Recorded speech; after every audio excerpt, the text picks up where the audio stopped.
So hello. So hello everybody. You're very welcome back to Law Hero. My name is Jen and I make videos about the law. And today we're going to be doing a reaction of some of the accounts from people who got a training contract and submitted that account to the Law Society. I'm going to be giving my reaction to it. So if you didn't know, the Law Society has put out this want to be a solicitor? Here's what you need to know about the FE1, okay? So ostensibly it's an FE1 resource pack, okay? And I'm just going to flash it up here. And at the very front, there's like this orange bubble that says, take subjects in the FE1 immediately after studying that subject. Very informative. Okay, so then they tell you what the FE1 is. And yeah, you're like, oh, okay. So it's an FE1 student resource pack, but then it's becoming a solicitor after that. So yeah, I just don't think it's that well structured, and it's made up of 69 pages. People like DM me all the time being like, how do you sit the FE1s? Where do you set the FE1s? Do I have to sit the FE1s, etc., etc.? And I never really answer those questions because all of that stuff's online, and if you're too lazy to look that up, you probably shouldn't be a solicitor. No offense, that's just my opinion. Like, the most random break in the document, and they just put up this like sample CV of this girl called Lisa Clark. Okay, so I'm just gonna like flash it up here. So that's Lisa's CV, whoever Lisa is. And then they throw up this like generic, horrible cover letter that's probably one of the worst I've ever seen. Now, grammatically correct, structurally correct, but just devoid of character. They throw that up just so you know what to do when you're writing a cover letter, you silly bean. But then this is the bit we're going to talk about today, and like, I love looking at these because I just love tearing them apart, because that's just the cynical person that I am. They have these trainee accounts, right? So I'm going to go through the first one just for fun, and then I'm going to pick the other ones then I'm going to like read down through it myself, and if anything kind of occurs to me, I'm going to flash it up on the screen and we're going to dissect it together. So this is the first one, how I obtain my training contract. The process of obtaining your training contract requires plenty of patience and perseverance. Don't ever say plenty in a sentence. I've got plenty options. I've got plenty of money. Just don't use that ever in a sentence. Your applications will be rejected or ignored more often than you receive a positive response. Okay. By way of academic background, I received 395 points in the Leaving Cert and a 2-1 degree in college. Therefore, I was not a candidate with 500 points and a 1-1 in the bag. Okay. You don't put a 1-1 in your bag, but I get what you mean. My situation was that I wanted to remain in Galway throughout my training contract, and so in applying for a traineeship, I limited my applications to firm in Galway. This limited my options. Yeah, true. So they did the FE1s. They began handing out CVs around Galway city. This was also keeping an eye on the Law Society website and applying to any traineeships advertised which fitted my criteria. I was offered work experience around this time with a sole practitioner, which I did for much of the summer when I was applying. This was useful not just for learning the trade, but also while the solicitor did not take on any trainees herself, she was able to put me in some contact with some of her colleagues who did. Okay, I think this is really great. And this is personally how I got a training contract. So like, a lot of people ask me like, what should I do to get a training contract? And I actually like the approach this person took. They did the FE1s first. They handed out their CVs around Galway City. It's real strategic.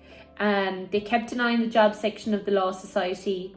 And when they were offered work experience with somebody, even though they didn't take on trainees, that person put them in contact with somebody else. So yeah, I take my hat off to this person. It was quite resourceful, and yeah, fair play to them.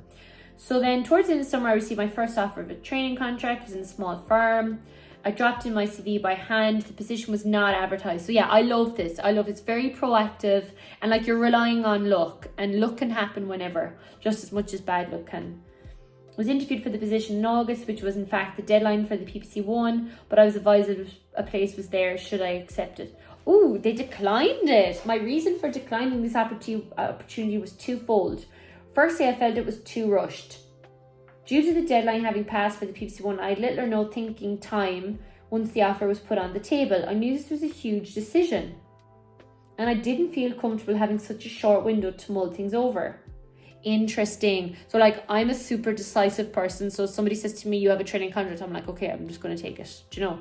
If I was this person, I would have taken it. But I can understand that they were like, no, I need more time to mull it over. Not my style, but yeah, sure. I'm way more impulsive than there. Secondly, not only would the firm not be paying me, oh damn, okay, sorry. Yeah, I would have said no to that. They're not paying you while you're in Blackhall. You would only be receiving €200 per week while in the office, which is well below. Yes. Just wasn't financially viable. Yes. Yeah, of course. Yeah, 100%. They're shysters, whoever they are. They're probably making a killing and then giving you 200 quid a week. Okay, and then the solicitor he had been working, I assume it's a he. Is that really bad? How can I tell it's a he? I don't know, I just feel like it's a he. I'm just getting male vibes off this thing. Okay. The same week I rejected this offer, the solicitor I'd been working with put me in contact with a close colleague of hers who I had applied to earlier in the summer. Even though it was a small office at the time I applied, they had 2 legal assistants in place who would be attending Blackhall the following September. Since I'd applied, one of these assistants had left the office, and as a result, a position became available. I interviewed for the position and was offered a contract for a probationary period of 3 months with a view to training with the firm, and attending Blackhall a year later. I was required to start immediately, and so I accepted the offer. Yes. Then I was also interviewed for a medium-sized firm. Oh, and they didn't go for the interview as they didn't want to inconvenience the new employer. Oh, because he was going to commence his new job the following Monday and therefore would need time off work for either interview. Oh my God, yes, this is a topic that comes up all the time. So many people send me messages on the Instagram DM being like, hi Jen, I want to go for interview with another firm, but I'm worried that if I take time off work, my employer is going to start asking me questions, or questions like, should I be honest with my employer about training with one firm, or with getting an internship with one firm even though I'm training with them. Listen to me, all of you. I will never repeat this again. This is from your fairy godmother law hero. Always put your own interests first. You will regret it so much if you put your employer's interests first. This is not only savvy, economical, and also makes sense for you long term. Your employer is going to have such a churn of people. They're never going to remember you, or that you took one day off or took a few hours off to go for an interview. That is the game. We are in a game. Everybody works in jobs. People move jobs. People come in and out. People negotiate salaries up and down. People get made redundant. People get fired. People come in and out. You're not special. Go and do your interview. Nobody cares. And for the love of God, if you're doing an internship with somebody else, just tell them. They don't care. They don't care. They're not going to lie in bed at night and go, God, I can't believe they didn't tell me. They didn't do. They don't care. They have kids. They have parents who are sick. They do not care about you. Stop thinking you're so special. Nobody cares about your life. Except for me, I care about your life. But nobody other than your mom and me cares about your life. Sorry, I had to get aggressive there. But like the amount of people who write to me going, I don't know what to do. Should I go for the interview? Go for the interview. If not, if you're going to even fail at the interview, at least you learned something about interviewing skills. Okay. Due to financial difficulties at the office, I was let go at the end of my 3 months because they could not afford to send 2 trainees to Blackhall simultaneously. I would be absolutely sickened. These people. In the new year, I secured a training contract with a small general practice in Athlone. Oh my God, that is excellent for you. This firm was training and I was thoroughly enjoying my time per over a very broad range of areas. Okay, cool. Okay, then this person like gives advice. It shows you need to be patient. Yes, absolutely, I agree. Secondly, and I like this. You should sell yourself and not downplay your achievements. I had received a response from one particular solicitor who said I should be playing up my academic results rather than coming up with excuses as to why I didn't achieve higher. Amen.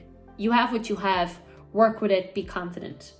Similarly, don't rule out a larger firm if that's what you want, just because you think they won't have interest in you. Again, I agree 100%. Let them make that decision. It's not up to you. On one occasion, I interviewed with a top 15 firm who, again, I was surprised were even interested. This person has no confidence. This person honestly has no confidence. Like, oh, they won't be interested in me. They have no confidence. I subsequently found out that when selecting candidates to interview, they will purposely select some who are not high academic achievers. The reason for this being one of the partners who interviewed me did not have an impressive leaving cert, and they were well aware that the points you receive when sitting the leaving cert is not necessarily indicative of your quality or otherwise as a trainee. That is true, but the rough rule of thumb is if you're good academically, you'll be good as a solicitor, just because it's so academic. But I digress. Thirdly, deciding what firm is for you is very subjective. Yes, and therefore you shouldn't necessarily base your decision on the experience of others. 100%. I 100% agree with this. Do not listen too much to other people. Go with your own gut when it comes to what firm to choose. You'll know yourself, like the vibe that firms give on LinkedIn, or like how they behave, or when you talk to the trainees or whatnot. You'll be able to make that decision for yourself. Of course, ask other people. I'm not saying don't do that, but my advice to you is go with your own intuition, because people are motivated by self-interest. They're not motivated by your interests. There are pros and cons to every firm. Yes, that's right. Training with a large firm carries with it greater prestige and financial remuneration, although your work-life balance will suffer. 100. On the other hand, you are more likely to receive broader training with a smaller firm where there are no departments, and you will be given a lot more responsibility at an early stage. Also 100% correct. Needless to say, the remuneration will not be as good as with a large firm. Yes, that is the name of the game. These are all considerations you should think about. Ooh, I like this one. Okay, this is trainee account number 3, and I'm just going to skip down to the bit that says, I didn't receive a traineeship after the internship. That happens so many people. Like, I think, we all acknowledge that an internship has become a backdoor into a traineeship, but I think a lot of people don't acknowledge that some people don't get a traineeship, and those people beat themselves up so much. I know, because they write to me in the DMs and they're like, oh my God, the worst thing ever happened. I didn't get a traineeship from the internship. And I'm like, okay, it doesn't mean all the doors have closed for you. Like, I think some people think when they don't get a traineeship from the internship, that law firm sends like a pigeon with a message out to every single other law firm in Dublin and is like, did you know that they didn't get a traineeship from the internship, so we need to blacklist them now?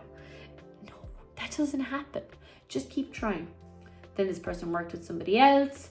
I contemplated doing the FE1s, but was still unsure about a career as a solicitor, so decided to do an LLM in a niche area. Okay, so obviously I have an LLM in finance, okay? Finance law, became a capital market lawyer, have only really worked in finance and commercial. So my LLM did stand to me, of course. And I would be lying if I said that it wasn't, like, picking that niche of finance. That was a great idea. It was a really great idea. So if you're going to do an LLM, make sure it is niche for it to be worth it. Because if you do an LLM in IPIT, that is a fantastic idea. We need IPIT lawyers, okay?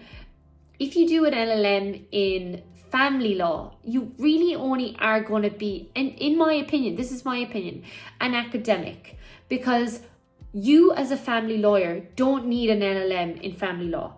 It's just not, it is broad, but it is not as broad and intricate as finance or commercial. It just isn't, okay? I know there's like family law practitioners and they're probably like, I'm totally wrong. But like, I'm sorry, general practitioners practice family law. Why, if it's so niche and intricate, why don't big law firms do it? Sorry. That's just my opinion. I also don't think you need an LLM if you're a criminal defense lawyer. I think for all of those things, you need real practical skills on how to deal with people. And those things you can't learn in college. You just can't. But when it comes to like structured finance, investment banking, having an education in that before you go into the law firm makes you so much better than everybody else in terms of knowledge, because you've actually understood the theory before doing the practice. Of course, you don't have to have an LLM to practice in finance law. I'm just saying, in my experience, it gave me a far more wholesome understanding of financial regulation. It gave me a more wholesome understanding of banking operations and capital markets operations. I'm just saying.